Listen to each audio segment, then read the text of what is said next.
I just want to say very short what you can expect from this talk. First, you get insights about making a VR movie film project. And you get this information from an award-winning filmmaker sitting next to me.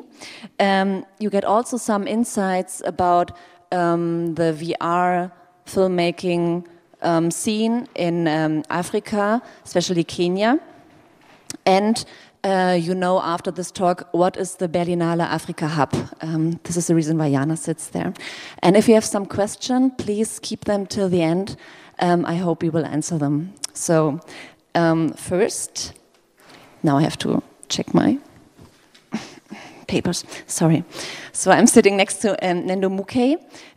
Maybe you have seen her movie Yellow Fever. It was streamed on Arte, and of course you can see it on Vimeo. She proudly presents today Nairobi Berries, her very first VR project. And I have a short question to you. How do you watch VR movies by yourself? Hello. Hey. Hi, everyone. Thanks for coming. So the first question about watching VR movies, actually, I forgot that I have my Google Cardboard. And we were talking about how accessible all of this VR technology is becoming because, I mean, I've been for VR festivals before, and then you see a camera that costs $50,000 and you're wondering how you're meant to access this stuff.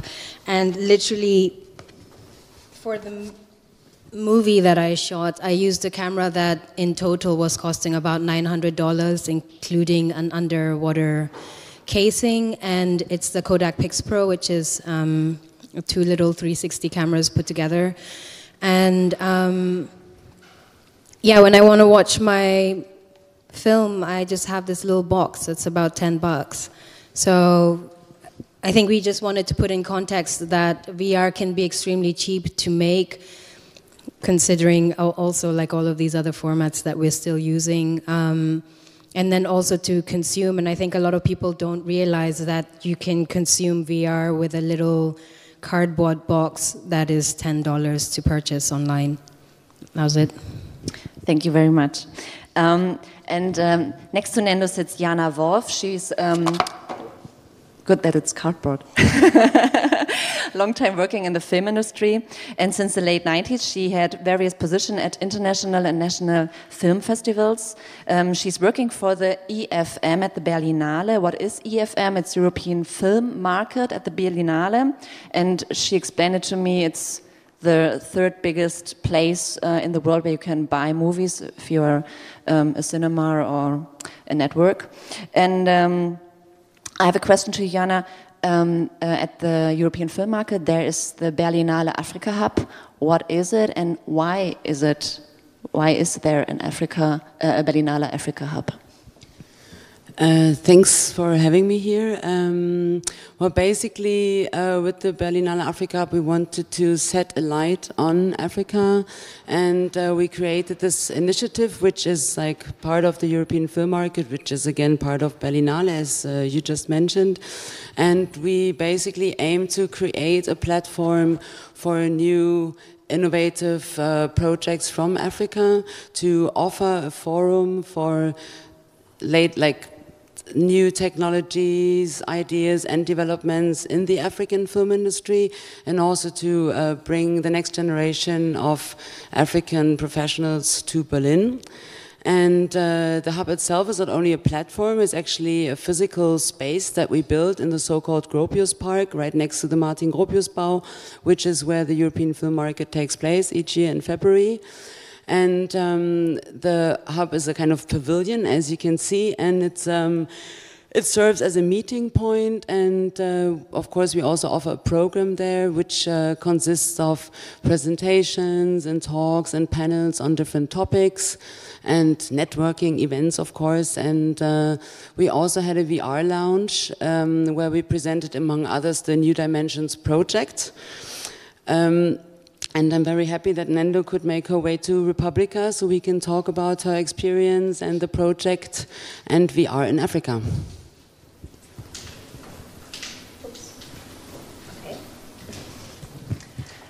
Please, can we go to the slideshow? Thank you very much, Christian. Okay, to Nairobi Berries. You can all watch it if you haven't had so far in the 3rd floor. So if you haven't had, just go up. We will just have some nice pictures to make your mouth watering. And we don't want to talk so much about it, but Ng'endo, maybe you can explain shortly what was the idea behind Nairobi Berries.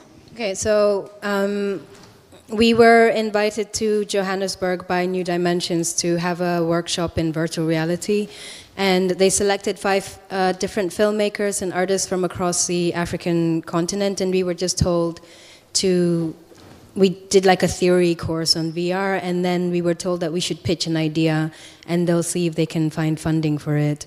So what I really enjoy about VR is feeling that you're in this space that is completely separated from everyone else, and I wanted to make a dreamscape that is based on a poem I wrote about living in Nairobi. And I thought that it's really interesting to be able to move through water, through different forest spaces, through different places in Nairobi, but to experience it more in terms of a dream where you don't have control of what is happening. And I also enjoy adding animation to my films, so this is like a surreal space that I can make for people to experience Nairobi. When I watched it, I really felt like I was in your head, in your dream. So how was your experience? How did your work, because you before did animation in 2D, so how did your work change? You have been director, editor, animator in the VR movie. What did you experience? What was big change, like storyboarding, editing? So one of the first things that I found really difficult to digest when I was trying to figure out how to make my film was how to storyboard for 360. And this woman I met suggested that you have a globe and you start drawing the things that will happen, like a circle, and you start drawing all of the things that will happen on the different parts of the circle. Completely confusing. So what I ended up doing was thinking about, because there were 2 cameras, this really assisted me, and I thought of one camera facing north and one camera facing south. So when I storyboarded, I had 2 frames for each storyboard that I was drawing. So I made sure that there was action going on in the north part of the image and also in the south part of the image, and then people can always have something to enjoy when they're watching. But it was also interesting because when you shoot and you're editing, you can shift the whole image around. So you can line up so that every time a shot cuts, you cut to the next shot, you still have action happening in front of, where the person was last looking. So I think the part that was really complicated was figuring out how to do animation on top of the live action that I had shot. Yeah. And yeah, I really enjoyed that. The spinning chair was a very good idea. Watching your movie, because I really needed to turn to the back, and because something was happening there which I wasn't used to with some other VR projects here. Yeah. So this is the first time we have. Last time on the Republica we had also VR. I watched several stuff, mostly from big players, bigger companies or organizations, but not so much content from independent filmmakers. And this definitely totally changed this year. And also what you showed up, the cardboard, I think this shows that we are watching and making is accessible for everybody. And this also not only changes the work of the artist, but also the markets. And Jana, this is my question to you. How do you feel that VR is changing the market? I mean, do you feel it? Is it already time to talk about it? How do cinemas react on that? Do they change concepts? And is there happening something or not? Well, of course, I mean, it's a big question that we all wondering about, because we're actually coming from the classical film industry and from cinema. And to us, to me, let's say, I think I cannot generalize this, but VR is not just some other sort of film, but it's basically a completely new format. And it changes the experience completely, because what we're used to is sitting in a cinema with like 100 or 1,000 people watching the same film at the same time. And VR is a different kind of experience, because you watch it by yourself.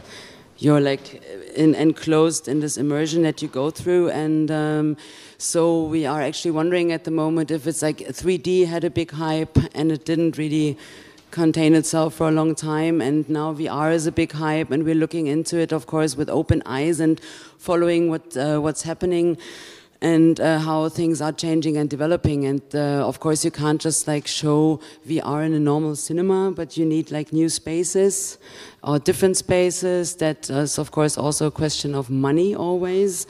And there are some VR cinemas. We also had a VR pop-up cinema right next to the Africa Pavilion, to the Africa Hub at the European Film Market. And it was interesting to see how interested like people were on one hand. It was also amazing to see how many people from the, let's say, classical film industry haven't had goggles on in their lives. So for them it was a completely new experience as well. Because in our market they're basically looking for films for their cinemas. They're looking for content that they can show on a big screen. And of course, if this concept is successful, it will change a lot, but I think it's a long way to go, and it has different forms of distribution. There is no classical distribution, and we are like seeing a lot of festivals like adapting to VR in a sense that they create VR sections where people can watch VR movies. Venice will even have a virtual reality competition this year in the festival for the first time. They are the first ones to do this. So of course we're very curious to see how this works, how they're going to do it, what the spaces are looking like, and how many people will in the end be able to see the film or the VR projects, because it's always a limited space in the end.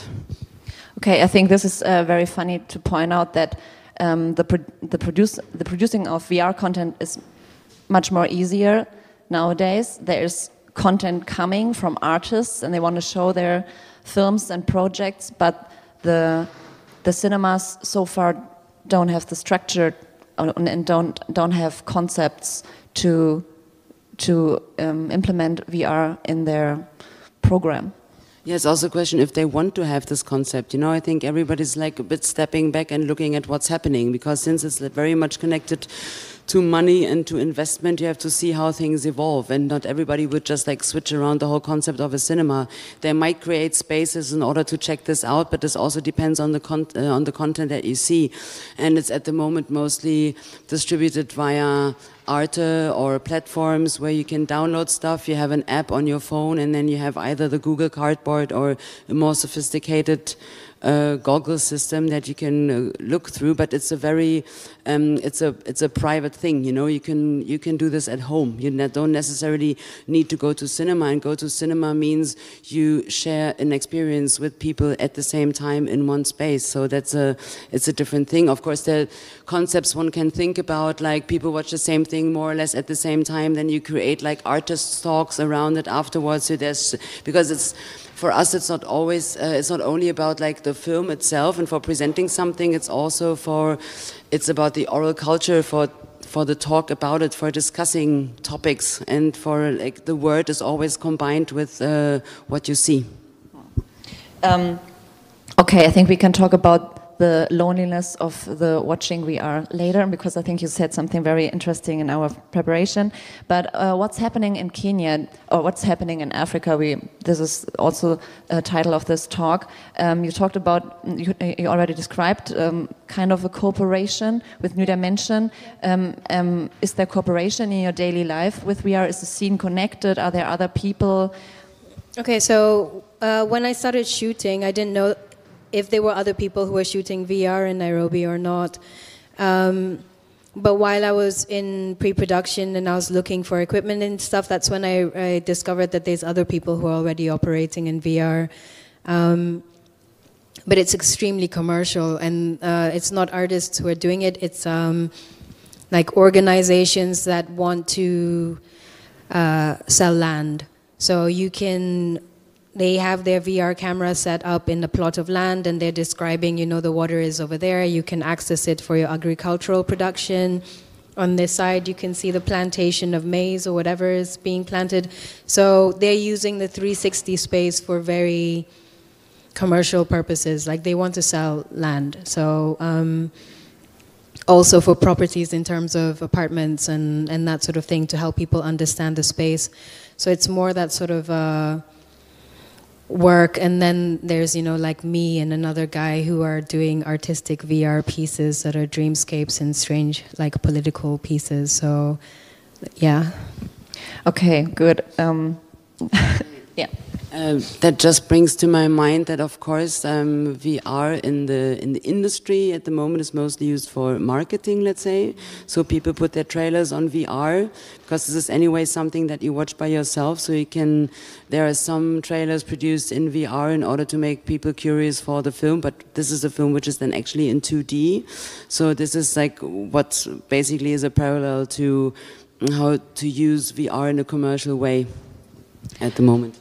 Okay, now we have an artist sitting here experiencing, working with VR. What's next? What is your next project, also VR, or is it?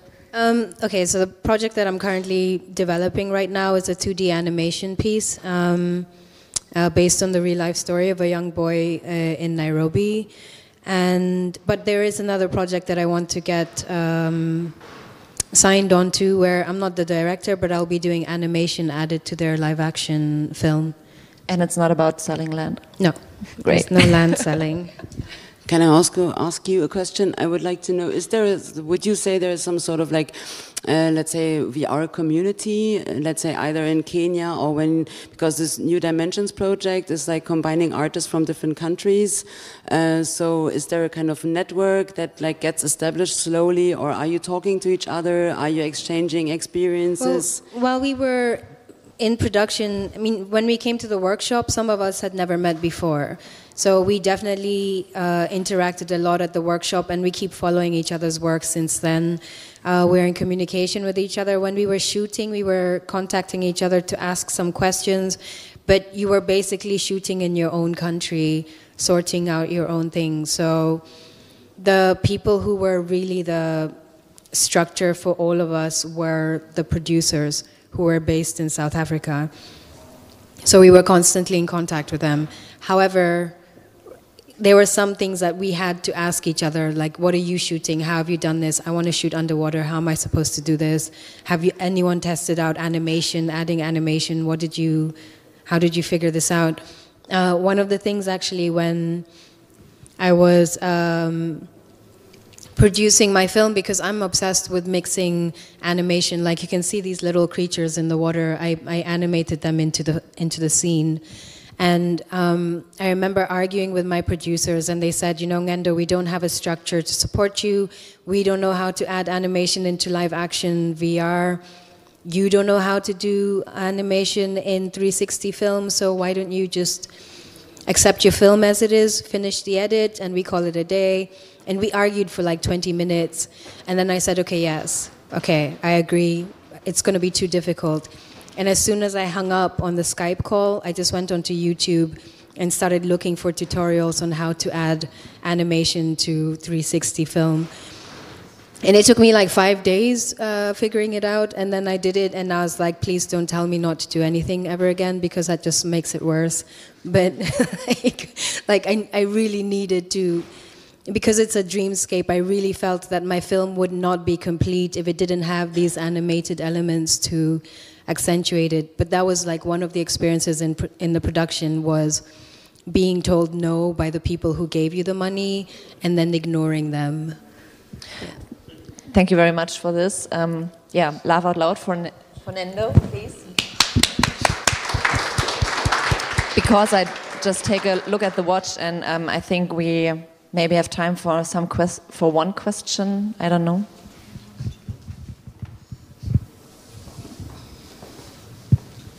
Thank you for the insights. My question is about what you mentioned. I'm sorry, I didn't remember the name. You said that VR is something new in a way. It's not here to replace the normal movie industry. But then I'm wondering what kind of value does VR actually add to the movie industry? Because as we could see from the images there, VR, it shows the image in a very skewed manner. You are not seeing the full scene the way it is. And if you were about to see things the way it is, you only see one specific part. Even though it's 360, you only see one part at a time. So with that in mind, what kind of value does VR add if it's skewing reality in a way? In terms of being able to view one part of the film at a time, this part in terms of being a director, you can really control what the person is looking at.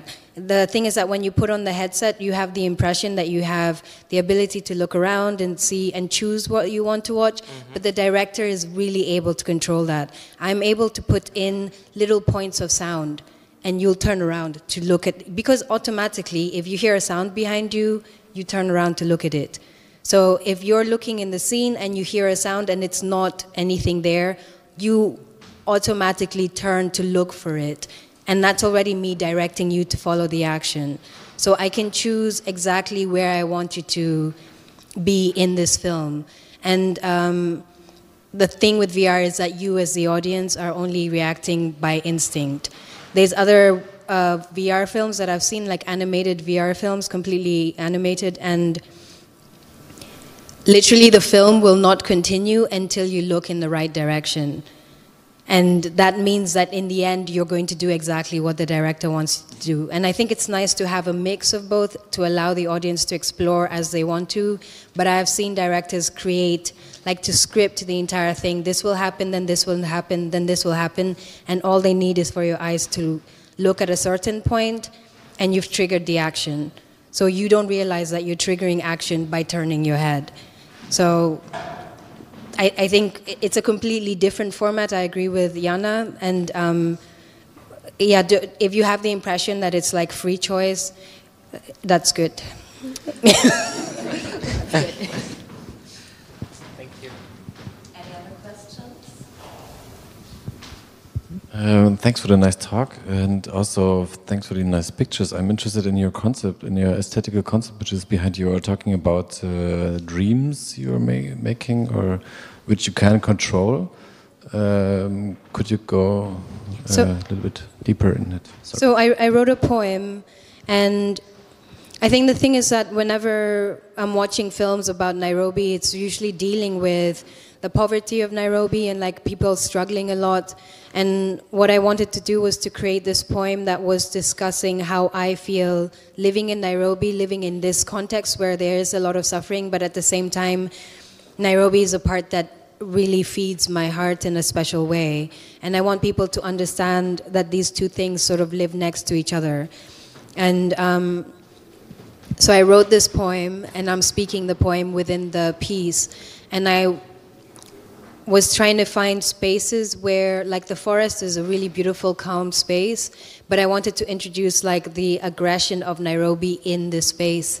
There's also, like, the butterflies and the elements that I've added, which are the things that I find quite magical in the city. So that was the concept. And then creating this dreamscape, it's just the sort of way that you flow in a dream and you end up like you're underwater or you're suddenly in a different space and you move really freely. I found that that is really beautiful to use in VR, to just find, I mean, there's another argument I had with my producer. He was saying that I should have a dip to black and come back out so that people can get used to the space. And, you know, don't cut too quickly because they'll get disoriented. But because it's a dream, I feel like I can move people how I want to quite quickly through the space, because that's what happens when you're dreaming anyway. But yeah, I just created some characters and I wanted them to be in the different space, performing these actions together with each other. And it was really important to me to have spaces that you can explore, like, very near to the camera and also at a distance, like that were visually rich. Yeah. There's one question, if we still have time. Yeah, thanks. Unfortunately, I came a little bit late, so I got very curious because of the photos where to watch your films. Third floor. Okay, cool. And there's a New Dimension posters, 3 of them. If you just get up the stairs, very straight. Yeah, just as you come off the stairs on your right are the New Dimension section, and there's all of our films are there. My film is called Nairobi Berries. Okay, wonderful. Thanks.